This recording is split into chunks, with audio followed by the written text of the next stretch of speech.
नमस्कार मंडळी. तर आज अन्नपूर्णा फूड रेसिपीमध्ये तुम्हा सगळ्यांचं खूप खूप पुन्हा एकदा स्वागत. तर मी वैशाली. तर आज तुमच्या समोर घेऊन येत आहे थंडीमध्ये अतिशय पौष्टिक असे असणारे ड्रायफ्रूटचे लाडू. तर चला आता आपण बघूया आपण ड्रायफ्रूटच्या लाडूसाठी कोणकोणती सामग्री इथे काढून घेतलेली आहे. तर चला आपण बघू. इथे मी सगळं 100 ग्राम मध्ये घेतलेलं आहे. हा आहे डिंक, हा पण मी 100 ग्राम घेतलेला आहे. 100 ग्राम अक्रोड, 100 ग्राम पेंडखजूर, 100 ग्राम मगजबी, 100 ग्राम काजू आणि 100 ग्राम बदाम. त्याचप्रमाणे मी इथे घेतलेला आहे 1 पाव साजूक तूप आणि 1 पाव आपण खारेकाचा पावडर घेतला आहे आणि 1 ते 2 चमचा आपण इथे घेतली आहे मेथी दाणा. आता आपण बघू. इथे सर्वात पहिले आपल्याला घ्यायचं आहे एका स्टीलच्या पॅन मध्ये तूप. गॅसचा फ्लेम आपल्याला वाढवायचा आहे आणि आता याच्यामध्ये आपल्याला टाकायचा हा 100 ग्राम डिंक. हा आता आपण थोडा थोडा करून तळून घेऊया. तर आता आपण बघू शकाल की हे डिंक छान फुटू लागलेलं आहे. हे डिंकाचे लाडू जे आहेत ते हिवाळ्यात फार पौष्टिक आहे आणि लेडीज मधला तर खूपच जास्त आवश्यक आहे हे लाडू खाणं, कारण डिंकामध्ये अतिशय पौष्टिक पदार्थ असल्यामुळे हे खूप हेल्दी असतं आणि हिवाळ्यामध्ये खाल्ल्याने शरीराला हे चांगलं लागतं, पौष्टिक असतं.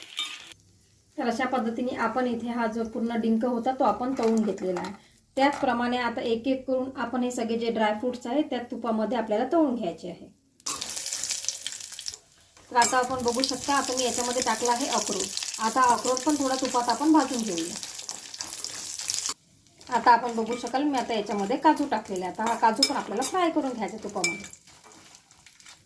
आता तुम्ही बघू शकाल मी इथे बदाम पण इथे फ्राय करायला ठेवलेले आहे. आता हे बदाम पण आपल्याला तुपामध्ये भाजून घ्यायचे. त्याचप्रमाणे आपल्याला ही मगजबी पण याच्यामध्ये थोडी भाजून घेऊया आपण. तशीच आपण इथे घेतलेली ही जी मेथी होती ही पण आपण थोडी भाजून घेऊया. आता तुम्ही बघू शकाल इथे मी सगळे ड्रायफ्रूट जे आहे ते सगळे तुपामध्ये मी भाजून घेतलेले आहे. आता आपण हे सगळे ड्रायफ्रूट्स थंड होतपर्यंत ठेवूया आणि थंड झालं की याला सगळं मिक्सरमधून आपण बारीक करून घेऊया. आता आपण या ड्रायफ्रूट्सच्या आतमध्ये आपल्याला पेंडखजूर टाकायचं आहे, कारण आपल्याला हे जे आहे ड्रायफ्रूटचे लाडू हे बिना साखरेचे बनवायचे आहे आणि बिना साखरेचे बनवायसाठी आपल्याला लागणार आहे इथे पेंडखजूर, कारण पेंडखजूरनी त्याला बाइंडिंग छान येते आणि आपल्याला साखरेचा पाक किंवा गूळ टाकायची काही आवश्यकता पडत नाही, कारण हे अगदी सोपी आणि सरळ पद्धतीने केलेले मेवाचे लाडू आहेत. त्याच्यामुळे याच्यामध्ये शुगर टाकायची नाहीये. आता तुम्ही बघू शकाल आपण हे जे सगळे ड्रायफ्रुट्स होते मिक्सरमधनं छान बारीक करून घेतलेले आहे. तर आता आपल्याला याच्यामध्ये टाकायचं आहे खारकेचं पावडर. तर आता तुम्ही बघू शकाल आपण ही खारीक पावडर पण याच्यामध्ये मिक्स केलेली आहे. तुम्ही बघू शकाल किती छान बाइंडिंग आलेला आहे याला. हे बघा, म्हणजे अगदी छान सॉफ्ट असा लाडू बनतो याचा. आता आपण याचे छान छोटे छोटे लाडू बांधून घेऊया.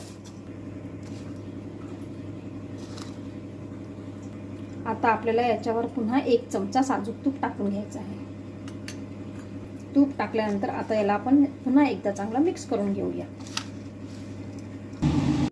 तर अशा प्रकारे तुमच्या समोर सादर आहे पौष्टिक मेव्याचे लाडू.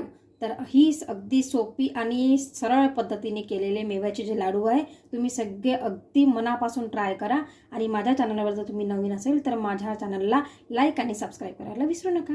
थँक्यू.